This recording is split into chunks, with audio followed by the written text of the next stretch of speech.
फल को ग्रहण करो। उस समय राजा दक्ष से ऐसा कहकर देवी ने अपनी माया से शिशु रूप धारण कर लिया और शैशव भाव प्रकट करती हुई वे वहां रोने लगी। उस बालिका का रोदन सुनकर सभी स्त्रियां और दासियां बड़े वेग से प्रसन्नता पूर्वक वहां आ पहुंची।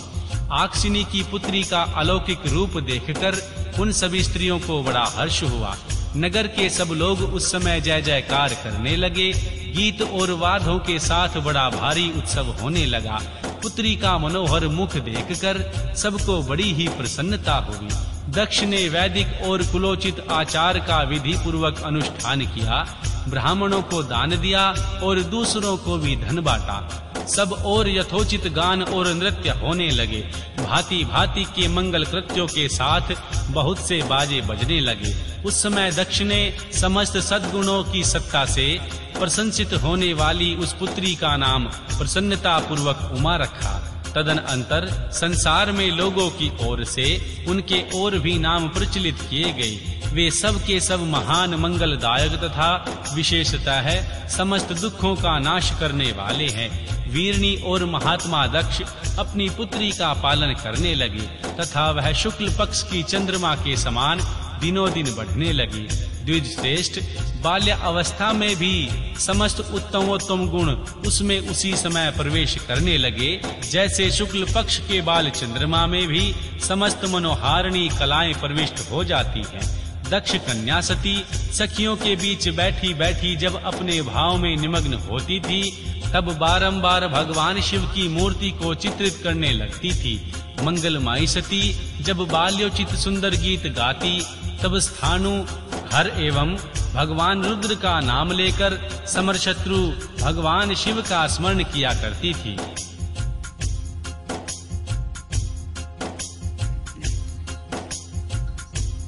अध्याय 14। देवी सती की तपस्या से संतुष्ट देवताओं का कैलाश में जाकर भगवान शिव का स्तवन करना। श्री ब्रह्मा जी कहते हैं, हे नारद, एक दिन मैंने तुम्हारे साथ जाकर पिता के साथ खड़ी हुई सती को देखा। वह तीनों लोकों की सारभूता सुंदरी थी। उसके पिता ने मुझे नमस्कार करके तुम्हारा भी सत्कार किया। यह देख लोक लीला का अनुसरण करने वाली सती ने भक्ति और प्रसन्नता के साथ मुझको और तुमको भी प्रणाम किया। हे नारद, तदनंतर सती की ओर देखते हुए हम और तुम दक्ष के दिए हुए शुभ आसन पर बैठ गए। तत्पश्चात मैंने उस विनाशील बालिका से कहा, देवी सती, जो केवल तुम्हें ही चाहते हैं और तुम्हारे मन में भी एकमात्र जिनकी ही कामना है, उन्हीं सर्वज्ञ जगदीश्वर महादेव जी को तुम पति रूप में प्राप्त करो। शुभे, जो तुम्हारे सिवा दूसरी किसी स्त्री को पत्नी रूप में न तो ग्रहण कर सके हैं और न ही करना चाहते हैं और न ही भविष्य में ग्रहण करेंगे, वे ही भगवान शिव तुम्हारे पति हो, वे ही तुम्हारे योग्य हैं, दूसरे के नहीं। महर्षि नारद, सती से ऐसा कहकर मैं दक्ष के घर में देर तक ठहरा रहा। फिर उनसे विदा लेकर मैं और तुम दोनों अपने अपने स्थान को चले आए। मेरी बात को सुनकर दक्ष को बड़ी प्रसन्नता हुई। उनकी सारी मानसिक चिंता दूर हो गई और उन्होंने अपनी पुत्री को परमेश्वरी समझकर गोद में उठा लिया। इस प्रकार कुमारोचित सुंदर लीला विहारों से सुशोभित होती हुई भक्तवत्सला माँ सती, जो स्वेच्छा से मानव रूप धारण करके प्रकट हुई थी, कोमरा अवस्था पार कर गई। बाल्य अवस्था बिताकर किंचित युवा अवस्था को प्राप्त हुई। देवी सती अत्यंत तेज एवं शोभा से संपन्न हो संपूर्ण अंगों से मनोहर दिखाई देने लगी। लोकेश दक्ष ने देखा कि सती के शरीर में युवा अवस्था के लक्षण प्रकट होने लगे हैं। तब उनके मन में यह चिंता हुई, मैं महादेव जी के साथ इनका विवाह कैसे करूं? देवी सती स्वयं भी महादेव जी को पाने की प्रतिदिन अभिलाषा रखती थी। अतः पिता के मनोभाव को समझकर वे माता के निकट गई। विशाल बुद्धि वाली सती रूपिणी परमेश्वरी शिवा ने अपनी माता वीरणी से भगवान शंकर की प्रसन्नता के निमित्त तपस्या करने के लिए आज्ञा मांगी। माता की आज्ञा मिल गई, अतः दृढ़ता पूर्वक व्रत का पालन करने वाली सती ने महेश्वर को पति रूप में प्राप्त करने के लिए अपने घर पर ही उनकी आराधना आरंभ की। अश्विन मास में नंदा, प्रतिपदा, षष्ठी और एकादशी तिथियों में उन्होंने भक्ति पूर्वक गुड़ भात और नमक चढ़ाकर भगवान शिव का पूजन किया और उन्हें नमस्कार करके उसी नियम के साथ उस मास को व्यतीत किया।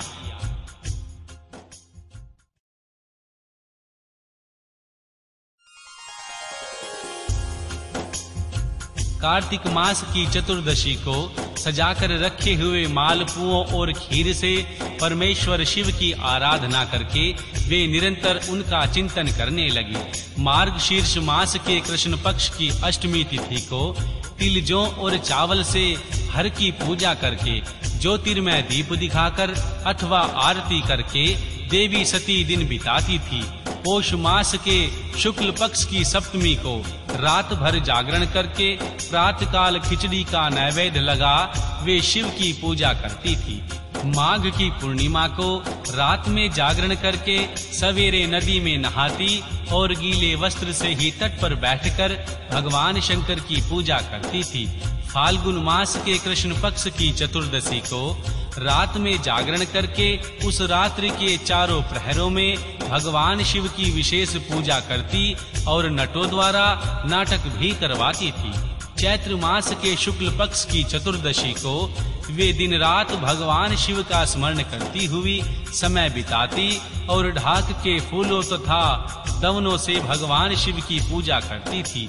वैशाख शुक्ल तृतीया को सती तिल का आहार करके रहती और नए जौ के भात से रुद्रदेव की पूजा करके उस महीने को बिताती थी।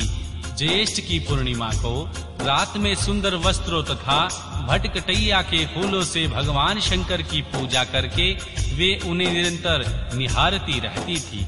आषाढ़ के शुक्ल पक्ष की चतुर्दशी को काले वस्त्र और भटकटैया के फूलों से वे रुद्रदेव का पूजन करती। श्रवण मास के शुक्ल पक्ष की अष्टमी एवं चतुर्दशी को वे यज्ञोपवीतो वस्त्रों तथा कुश की पावित्री से भगवान शिव की पूजा किया करती थी।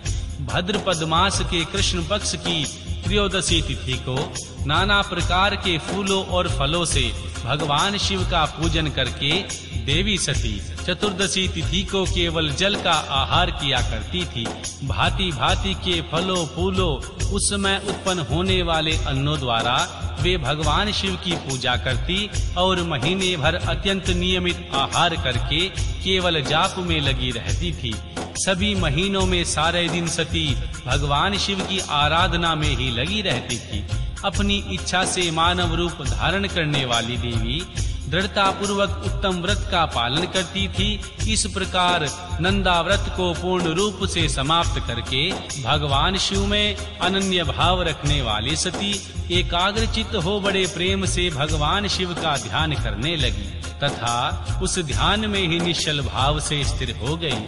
मुने, इस समय सब देवता और ऋषि भगवान विष्णु और मुझको आगे करके देवी सती की तपस्या देखने गए और वहां आकर देवताओं ने देखा सती मूर्तिमयी द्वारा सिद्धि के समान जान पड़ती है। वे भगवान शिव के ध्यान में निमग्न हो उस समय सिद्धावस्था को पहुंच गई। समस्त देवताओं ने बड़ी प्रसन्नता के साथ वहां हाथ जोड़कर देवी सती को नमस्कार किया। मुनियों ने भी मस्तक झुकाए तथा श्री हरि आदि के मन में प्रीति उमड़ आई। श्री विष्णु आदि सब देवता और मुनि आश्चर्यचकित हो देवी सती की भूरी भूरी प्रशंसा करने लगे। फिर देवी को प्रणाम करके वे देवता और मुनि तुरंत ही गिरिश्रेष्ठ कैलाश को गए, जो भगवान शिव को बहुत ही प्रिय है। सावित्री के साथ और मैं लक्ष्मी के साथ भगवान वासुदेव भी प्रसन्नता पूर्वक महादेव जी के निकट गए। वहां जाकर भगवान शिव को देखते ही बड़े वेग से प्रणाम करके सब देवताओं ने दोनों हाथ जोड़कर विनीत भाव से नाना प्रकार के स्तोत्रों द्वारा उनकी स्तुति करके अंत में कहा, प्रभु आप सतत्व, रज और तम नामक जो 3 शक्तियां हैं उनके राग आदि वेग ऐसराह हैं। वेद त्राई हैं अथवा लोक त्राई आपका स्वरूप है। आप शरणागतों के पालक हैं तथा आपकी शक्ति बहुत बड़ी है, उसकी कहीं और कोई सीमा नहीं है। आपको नमस्कार है दुर्गापते, जिनकी इंद्रियां दुष्ट हैं